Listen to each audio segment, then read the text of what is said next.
The Bears secondary just went through a social earthquake that smells like a final breakup. On top of that, they missed out on the most sought-after edge rusher on the market, but there is a second chance that might actually be even better. And to stack even more on top of that, a receiver from the past and a tackle from Detroit could change the entire offensive future of Caleb Williams. 3 stories no Chicago fan can afford to ignore. Stick around all the way to the end. Hit subscribe. Smash that like button. Bear down. News 1, CJ Gardner-Johnson. Listen up, because what just went down this weekend on Bears social media might be one of the biggest stories you see before free agency even opens. And when I say big, I am not talking about baseless rumors or weak speculation. I am talking about clear signs, public messages, a safety who showed up mid-season and turned into one of the best players on Chicago's defense, and who right now sure looks like is saying goodbye to all of us from that X account. I am talking about CJ Gardner-Johnson, the one who got here in October when the Bears secondary desperately needed a leader, and who quickly became one of the most important pieces in defensive coordinator Dennis Allen's schemes. This was not somebody who came here to keep the bench warm. In 10 games, 7 of them as a starter, there were 35 solo tackles, 4 passes defended, 3 sacks, 2 picks, and 1 forced fumble. Somebody explain to me how that level of production does not deserve a serious sit-down about a new deal. I think the organization made a massive mistake by not moving faster to lock this one up. And hear this clearly, when a player at that level jumps on social media and says there is a wish the love was mutual, that is not some spoiled kid throwing a tantrum. That is a pro who feels there has not been the respect or the attention from the franchise that should have been there. And as if that were not enough, teammate Jaquan Brisker, who is also an unrestricted free agent just like CJGJ, replied to that post saying there is love and to go be great. Somebody tell me this, when was the last time you saw a teammate publicly say, go be great, like there is already a sense the person is out the door? That is not just some friendly hype message. That sounds like a goodbye. And this did not just fall out of the sky. Barely 2 weeks ago, Gardner-Johnson was caught on a live stream saying there was a wish the Philadelphia Eagles would reach out. The same person who jumped on social to say there was being way too chill for the runaround. This player has been sending signals for weeks, and I have to ask, was anyone at Halas Hall actually paying attention? Let me ask something even more direct.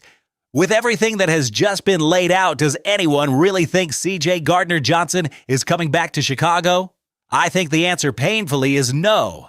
And that hurts, because this was one of the best players the team had in the second half of the 2025 season. In the divisional game against the Rams, there were 4 solo tackles and a pass defended. Only 43 receptions were allowed on 63 targets in the regular season, plus the playoffs combined. That is a 68.3% completion rate with 488 yards. 3 touchdowns and a passer rating of 93.9 when targeted. Those are strong numbers. Those are the numbers of a safety who knows how to handle business. Now, to be fair, the Bears also cannot ignore the fact that this is someone who has shown more than once there is no problem stirring the pot in public. And here it is straight. A winning locker room needs to be tight. And if there are players who would rather work out their frustrations on Twitter instead of handling things face-to-face inside the building, that can turn into a problem. Ryan Poles has been building this organization with a very specific culture, and the Bears cannot afford cracks from the inside right when they are standing on the doorstep of becoming a legit team. But none of that changes the fact that if CJGJ walks, the Bears have to replace that level of production in the secondary, and that is no easy job. In a free agency where every single salary cap dollar matters, trying to find a safety with that mix of aggression, football IQ, and statistical production is a huge challenge. So here's the question for Bear Nation. Should Ryan Poles make a last-minute push to keep CJ Gardner-Johnson, or is it time to split up and roll the dice on rebuilding the secondary with new faces?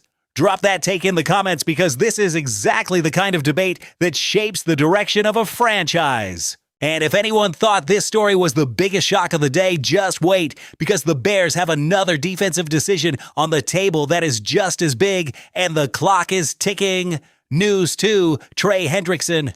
Let's talk defensive line because this is the topic keeping a lot of us up at night all over Chicagoland. Everybody around here was convinced Ryan Poles was going to close the deal and bring in Max Crosby. That was the name on every Bears fan's lips. That was the edge rusher who was supposed to take this defense from good to straight up dominant. That was supposed to be the perfect running mate for Montez Sweat. And what happened? Crosby signed with the Baltimore Ravens. Gone. End of story. Losing out on Max Crosby's is a tough hit for what the Bears wanted to build on defense. No sugarcoating it. Crosby is a generational talent at that position, and Baltimore did exactly what had to be done to land that player. But here in Chi-Town, we do not sit around crying about it. We look for the next shot. And I am telling you right now, the next shot has a first and last name, and it is TREY Hendrickson. For anyone not fully up on this game, let's lay out the numbers. Hendrickson is the Cincinnati Bengals defensive end who just hit free agency. And when it is said that the stats speak for themselves, there is no exaggeration there. There were 17 and a half sacks in the 2023 season, and then another 17 and a half in 2024. In 2024, there was a league-leading sack total. There was first-team All-Pro that same year, and over the course of the career, there are more than 80 sacks since entering the league in 2017.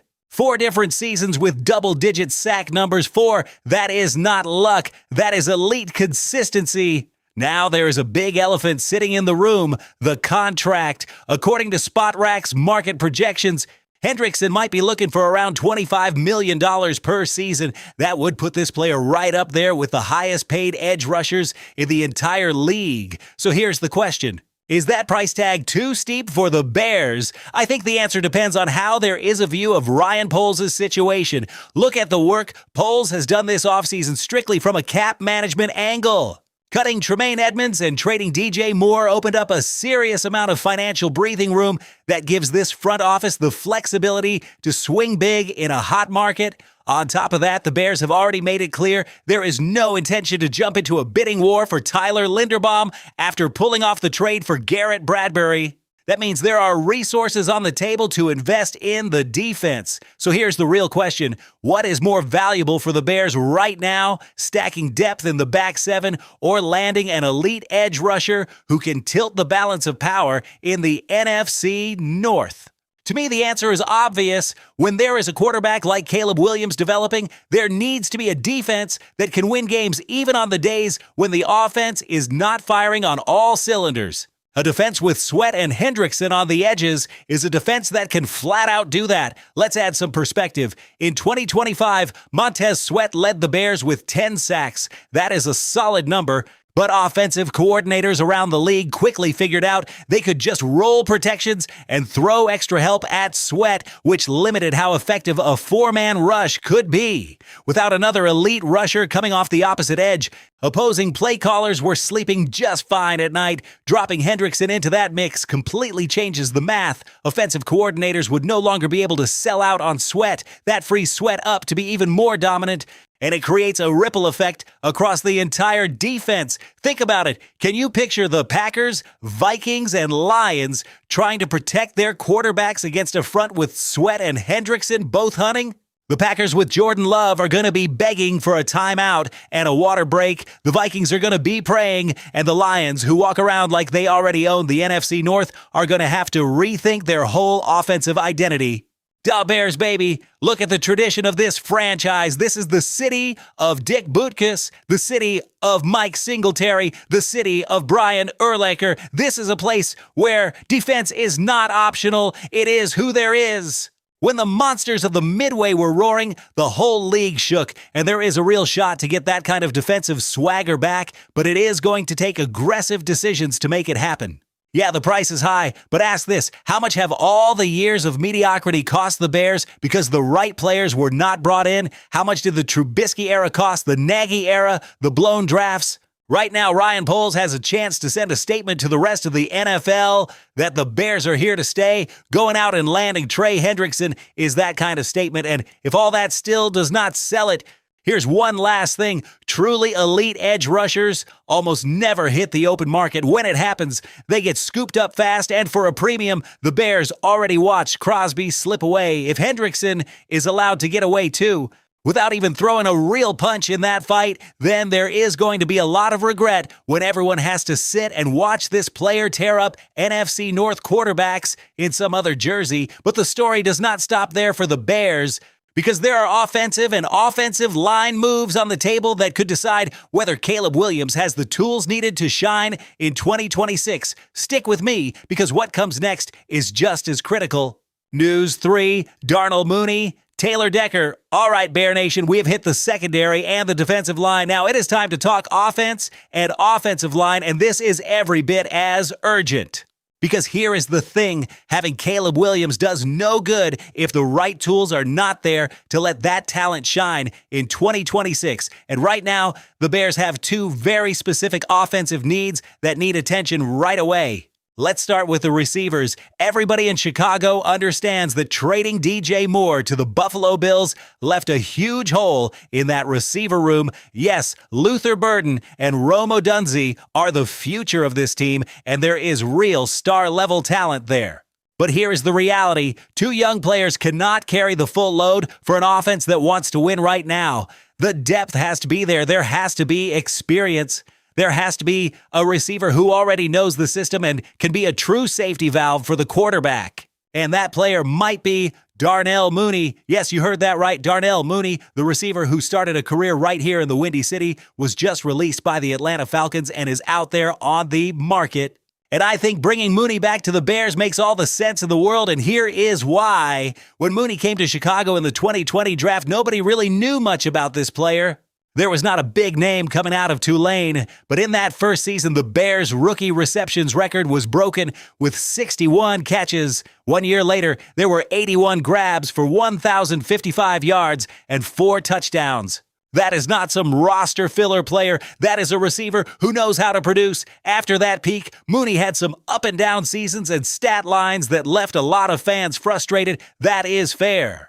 But look at the context. There were quarterbacks who were not exactly the cream of the crop. Now put Mooney next to Caleb Williams with Burden and Odunze soaking up the attention of opposing defenses, and suddenly there is a legit burner who can create mismatches out of the slot that defenses are not going to be able to shrug off. On top of that, this is someone who already knows what Chicago football feels like.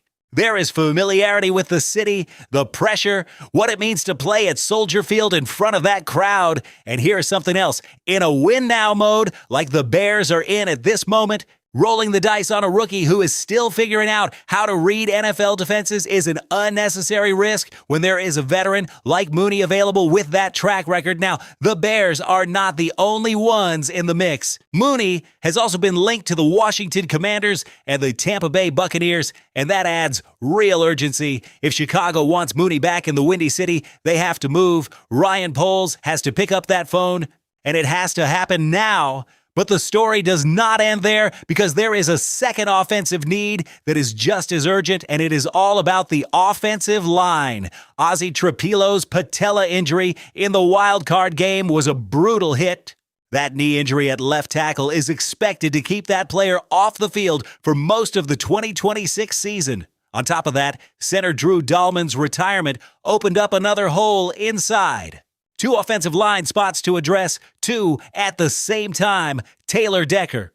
The Bears already brought back Theo Benedette as a depth piece at left tackle, and Braxton Jones is still sitting there as a possible short-term patch. But here's how I see it. For a team trying to compete right now, those are not exactly rock-solid answers you bet a full season on, and that is where Taylor Decker walks into the picture on Friday. According to Ian Rappaport from NFL Network, Decker went on Instagram and announced a request to be released by the Detroit Lions, and if that name rings a bell, it should. Taylor Decker was the Lions' starting left tackle for years, and the current Bears head coach Ben Johnson knows this player very well. Johnson arrived in Detroit in 2019, and Decker was there that whole stretch. These two have already worked together. They already know how to operate side by side. Reuniting Decker with Johnson in Chicago is not some marketing stunt. That is a pure football move, a starting caliber left tackle with years of experience who already understands the offensive concepts of the new head coach who can step in from day one without a long learning curve. For a team that absolutely has to keep Caleb Williams clean from the very first snap of the season, that is priceless.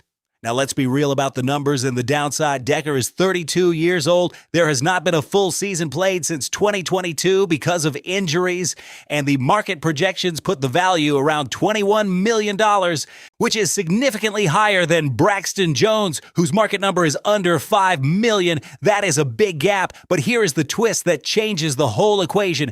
Decker said back in December that there is a plan to play maybe 1 or 2 more seasons at most, and there was even some thought given to retirement.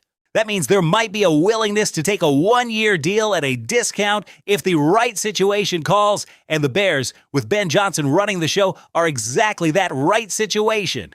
So here's the question. What is better for Caleb Williams in 2026? An offensive line cobbled together with low-cost, high-uncertainty pieces, or a line that includes a high-level veteran who already knows the head coach's system and can handle the blind side from snap one? I think the answer is pretty obvious. Braxton Jones does have the advantage of knowing the system already and being a lot cheaper. That absolutely matters in a league where the salary cap rules everything. But Jones lost that starting job to Benedette last season and was a backup until Week 12. That does not exactly scream the kind of trust a win-now team needs at that spot. Look at the big picture.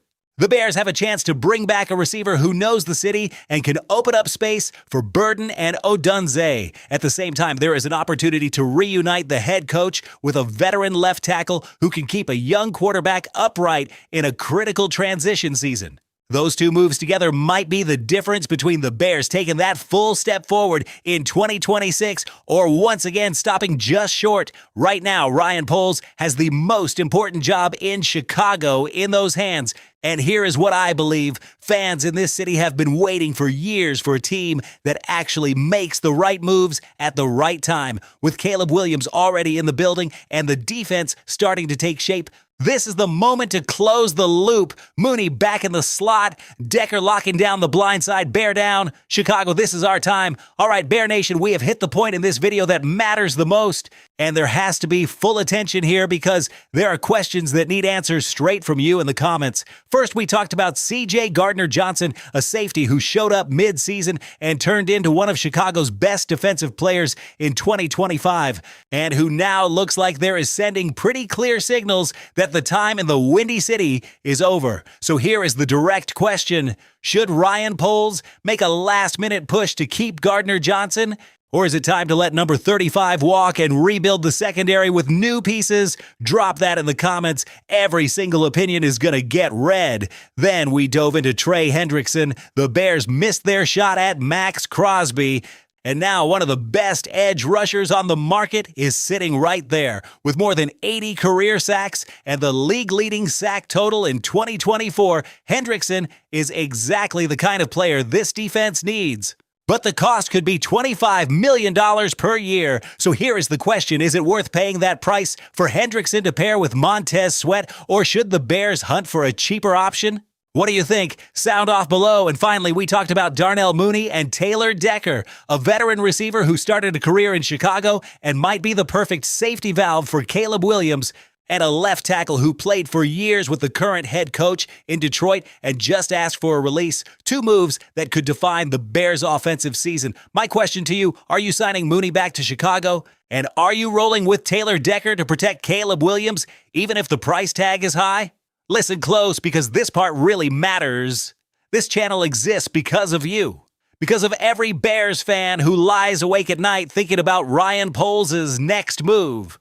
Because of everyone who checks a phone 10 times a day looking for Bears news. Because of every one of you who wears navy blue and orange in the heart no matter where there is in the world. You are the reason this channel exists. You are the Bear Down and Espanol family. If you have not subscribed yet, I am asking you to do it right now. It is free. It is easy. And here's the promise. If you hit that subscribe button, you are not going to miss a single Big Bears story, because this team is about to enter one of the most exciting stretches in recent history, and you need to be here for it. Hit like on this video if you think the Bears need to be aggressive in free agency. Subscribe if you want to be part of a community that lives and breathes Chicago Bears football every single day, and drop your take in the comments, because this is a space where every voice matters, every opinion counts, and all of us are Bears fans together. Bear down, Chicago. Da Bears. See you next time.